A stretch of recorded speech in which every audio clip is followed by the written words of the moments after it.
Here at Auburn's James Estes water treatment plant, our source water is Lake Ogletree. It's about 1.5 miles as the crow flies from here. We have 3 raw water pumps that can pump a maximum of 12 million gallons a day. Our average daily demand for last year was like 6.5 million gallons a day. We have 1 groundwater well that gives us just over 1 million gallons a day. We switched a few years ago from gas chlorine to sodium hypochlorite because we've got neighborhoods close to us and we wanted to avoid any problems with a leak in the gas chlorine. The chlorine analyzer that is monitoring the water going into the clear well controls our sodium hypochlorite pumps.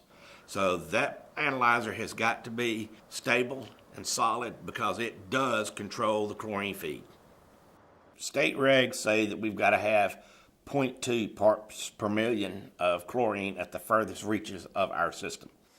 It's very important that we keep a close eye on our chlorine levels and that we always maintain at least a part of chlorine leaving the plant.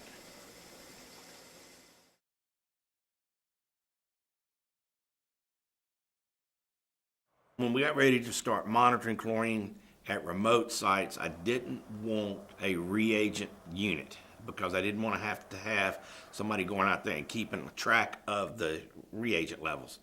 So I wanted something that was stable and maintenance friendly. So that's what kind of led us to using probes over reagents. We have several Chemtrac units in our system. We have one at our well site, and that's monitoring the chlorine that we're putting in it and the pH.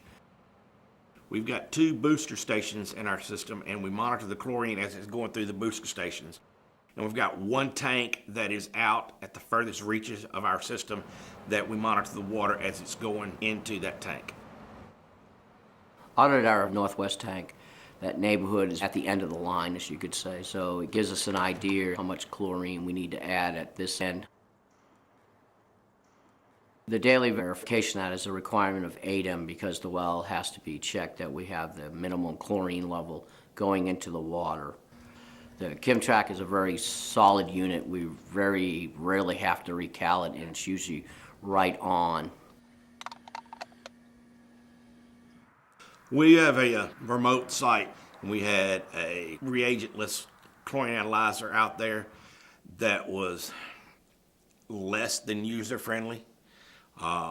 It was constantly causing us problems. We've had previous competitor-type probes, and the reliability of them was not that good.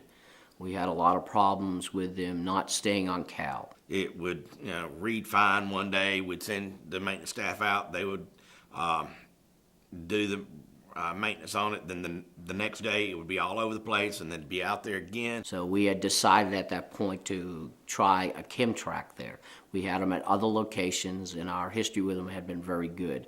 So I purchased another one with the new controller. And since then, maintenance headaches have been all but eliminated. We'd like to standardize all of our equipment so that we don't have this type of unit here and this unit here and that unit over here. So we stuck with this unit and we put them on all of our remote sites. My maintenance staff are happy with the reliability of them. There's not a whole lot of maintenance that goes into it, so I've got very little complaints, so that makes me happy.